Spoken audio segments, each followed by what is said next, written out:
ఇటీవల విడుదలైనటువంటి 10వ తరగతి ఫలితాలు రాష్ట్రంలోనే పెను సంచలనంగా మారాయి. ఎందుకనంటే ఎప్పటివరకు ఫలితాలు అంటే కేవలం ప్రైవేటు పాఠశాలల ఫలితాల గురించే మనం మాట్లాడుకునే వాళ్ళం.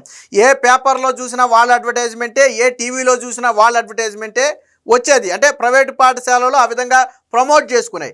బట్ హిస్టరీలో ఫస్ట్ టైము ఆంధ్రప్రదేశ్ ప్రభుత్వ పాఠశాలల్లో చదివినటువంటి విద్యార్థుల ఫోటోలను పేపరు ఫ్రంట్ పేజ్లో అడ్వర్టైజ్ ఇవ్వటమే కాకుండా టీవీల్లో కూడా ఆ విద్యార్థులు సాధించినటువంటి ఘనతను ఘనంగా ప్రచారం చేసినటువంటి చరిత్ర ఒక ఆంధ్రప్రదేశ్లోనే జరిగింది. ఇప్పటి వరకు ఆంధ్రప్రదేశ్ చరిత్రలో ఉమ్మడి ఆంధ్రప్రదేశ్ కావచ్చు, విభజిత ఆంధ్రప్రదేశ్ కావచ్చు, ఎప్పుడూ కూడా విద్యార్థులు ప్రైవేటు పాఠశాలల విద్యార్థులకు దీటుగా ప్రభుత్వ పాఠశాల విద్యార్థులు మార్కులు సాధించారు అని చెప్పి బాహ్య ప్రపంచానికి తెలిసే విధంగా ఎక్కడా కూడా అడ్వర్టైజ్మెంట్ అనేది ఇవ్వలేదు. సో తొలిసారిగా పేపర్ ప్రకటన ఇచ్చారు. అందులో కూడా మళ్ళీ ఎక్కడ లోకేష్ గారి ఫోటో కానీ చంద్రబాబు గారి ఫోటో కానీ లేకుండా కేవలం ఆంధ్రప్రదేశ్ లోగో మాత్రమే ఉండేటట్టు ప్లాన్ చేశారు.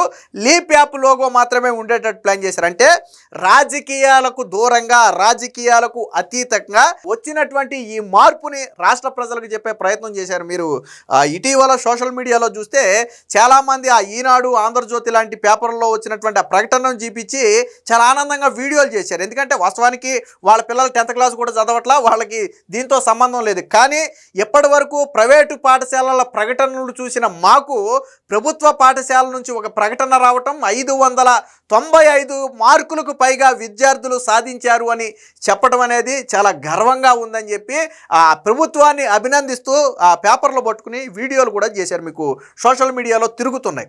సో ఇది ఎవరు కూడా బలవంతంగా చేయించింది కాదు. వాళ్ళ ఇందులో ఈవెన్ కొంతమంది టీచర్స్ కూడా ఎప్పుడూ బయటికి రాని టీచర్స్ కూడా తొలిసారిగా బయటకు వచ్చి ప్రభుత్వాన్ని అభినందిస్తున్నారు. ఎందుకంటే 30-40 ఏళ్ల నుంచి టీచర్ ఫీల్డ్లో ఉండి రేపో మాపో రిటైర్ అవ్వడానికి దగ్గరగా ఉన్నవాళ్ళు కూడా మా ఉద్యోగ చరిత్రలో ఈ 30-40 ఏళ్లలో ఇలాంటి ప్రభుత్వాన్ని ఎప్పుడూ చూడలేదు. విద్యార్థుల కోసం ముఖ్యంగా ఎందుకు వచ్చింది రిజల్టు? నారా లోకేష్ గారు 100 రోజుల ఒక ప్రోగ్రామ్ని కండక్ట్ చేశారు. సో అది సూపర్ సక్సెస్ అయింది. మనకు కేవలం ప్రోగ్రామ్ మాత్రమే కనపడుతుంది, కానీ దాని వెనక చాలా కృషి జరిగింది. ఆ చివరి 100 రోజుల సమయంలో ఉపాధ్యాయులకు పూర్తిగా సెలవులు నిరాకరించారు. అలాగే షైనింగ్ స్టార్సు, రైజింగ్ స్టార్సు అని చెప్పి 500కు పైగా మార్కులు సాధించే వాళ్ళని ఒక గ్రూపుగాను, 500 కంటే తక్కువ సాధించే వారిని ఒక గ్రూపుగాను డివైడ్ చేశారు. వీరిద్దరూ కాకుండా పాస్ మార్కులు తెచ్చుకోవడానికి ఇబ్బంది పడే విద్యార్థులను మరొక గ్రూపుగా తయారు చేశారు.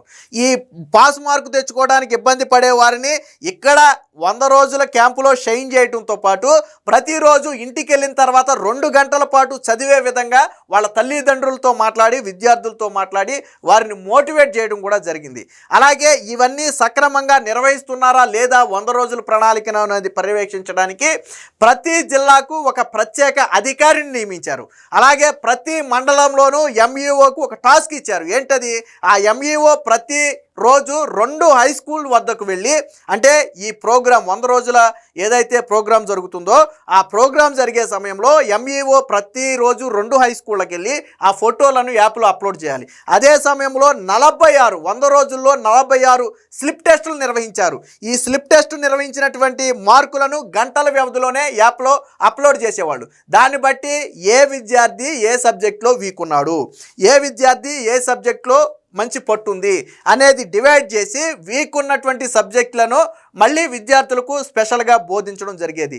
ఇలాగా ఒక మొత్తం దీన్ని పర్యవేక్షించడానికి మళ్ళీ ప్రతి 15 రోజులకి ఈ ప్రత్యేక అధికారి, ఎవరైతే జిల్లాకు ప్రత్యేక అధికారి ఉన్నాడో ఆయన అన్ని పాఠశాలల హెచ్ఎంతోనూ టెలికాన్ఫరెన్స్ లేదా ఎంఈఓలతో టెలికాన్ఫరెన్స్ నిర్వహించి ఏ ఏ పాఠశాలలు ఇంకా వెనకంజలో ఉన్నాయి అనేది ఈ స్లిప్ టెస్ట్ మార్కులను ఆయన డాష్బోర్డ్లో పెడతారు కదా, మార్కులన్నీ కూడా చూసి దానికి సూచనలు సలహాలు కూడా ఇవ్వడం జరిగేది. సో ఇప్పుడు మనం మాట్లాడుకున్నదంతా కూడా తెర వెనక జరిగింది.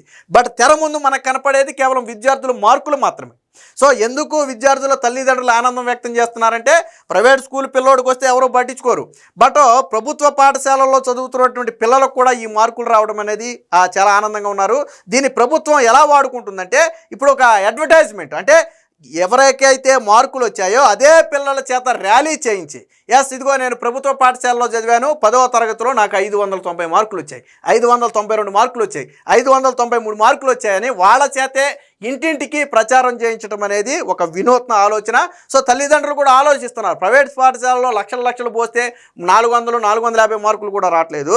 ప్రభుత్వ పాఠశాలల్లో అన్నీ వాళ్లే సమకూర్చి మనకి ఈ విధంగా ఇస్తున్నారు. సో ఇది ఒక ఖచ్చితంగా గొప్పే అనే అంశంతో అయితే వాళ్ళు భావించారు. దీనికి సంబంధించినటువంటి వార్తోటి వచ్చింది, ఒకసారి చూద్దాం. ప్రభుత్వ బడి సరికొత్త ఒరవడి, 10వ తరగతిలో సాధించిన అద్భుత ఫలితాలతో ప్రజల్లోకి కార్పొరేట్ ధీటుగా ప్రచారం.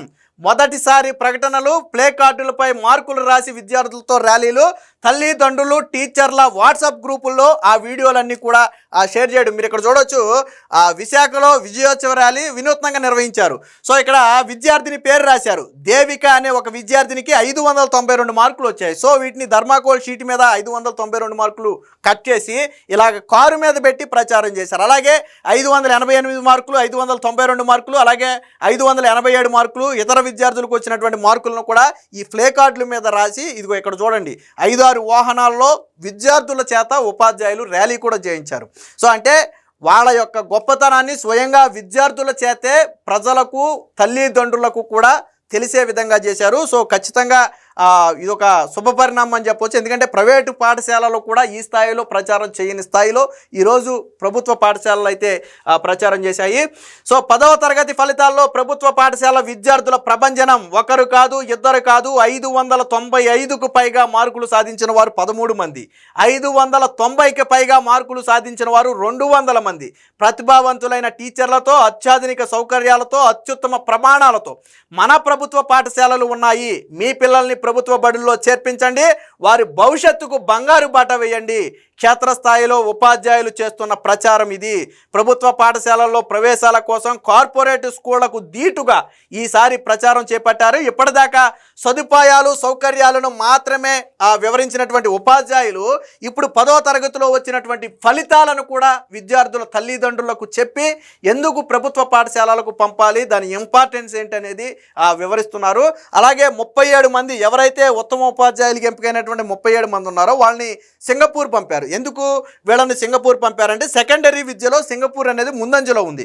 కాబట్టి 37 మంది టీచర్స్ కూడా అక్కడ విద్యా వ్యవస్థలో ఉన్నటువంటి ప్రమాణాలు, అలాగే అక్కడ జరుగుతున్నటువంటి మార్పులను చూసి అవి ఆంధ్రప్రదేశ్కి వచ్చిన తర్వాత అందులో మనము ఇంప్లిమెంట్ చేయగలిగేవి ఏమున్నాయి, మన పరిస్థితులకు ఏమి సెట్ అవుతుందనేది ఆలోచన చేసి దాని మీద అవసరమైతే ఒక డాక్యుమెంటరీ రూపొందించి మార్పులు తీసుకొచ్చే ప్రయత్నం కూడా చేస్తున్నారు. త్వరలోనే కొంతమందిని ఫిన్లాండ్ కూడా పంపుతామని చెప్పి నారా లోకేష్ గారు ఇప్పటికే చెప్పడం జరిగింది. సో ఏది ఏమైనా మొత్తంగా నారా లోకేష్ గారి ఈ విద్యాశాఖలో ఆయన చేసినటువంటి కృషి, ఎందుకంటే నారా లోకేష్ గారి కంటే ముందు చాలామంది విద్యాశాఖ మంత్రులు వచ్చారు, వెళ్ళారు, తర్వాత కూడా చాలామంది రావచ్చు, వెళ్ళొచ్చు. బట్ నారా లోకేష్ గారి మార్క్ అనేది విద్యాశాఖ మీద 100కు 100% ఉండిపోతుంది. లోకేష్ రాకముందు, లోకేష్ వచ్చిన తర్వాత అని చెప్పి ఇప్పుడు మార్పు గురించి విద్యార్థులు, వాళ్ళ తల్లిదండ్రులు మాట్లాడుకుంటున్నారు. అంటే 100కు 100% నారా లోకేష్ గారు సక్సెస్ అయ్యారనే చెప్పొచ్చు. ఐటీ శాఖ మంత్రిగా సక్సెస్ అయ్యారు. ఎందుకంటే రాష్ట్రానికి వచ్చినటువంటి కంపెనీలు చూస్తే మనకు అర్థమవుతుంది. మరి విద్యాశాఖ మంత్రిగా సక్సెస్ అయ్యారంటే ఎస్, ఇప్పుడు ప్రభుత్వ పాఠశాల ఫలితాలను చూస్తే అర్థమవుతుంది. 85% ఫలితాలు రాష్ట్ర వ్యాప్తంగా 10వ తరగతి ఫలితాలు వచ్చాయి. అందులో 78% ఫలితాలు ప్రభుత్వ బడుల్లో చదివినటువంటి విద్యార్థులకు వచ్చాయి. అంటే 100కు 100% ప్రభుత్వం చేసినటువంటి ఈ మార్పులు అనేవి ఫలించాయి. ఏది ఏమైనా విద్యాశాఖ మంత్రిగా నారా లోకేష్ గారి కృషిని ఇప్పుడు తల్లిదండ్రులు, విద్యార్థులు అందరూ కూడా అభినందిస్తున్నటువంటి పరిస్థితి.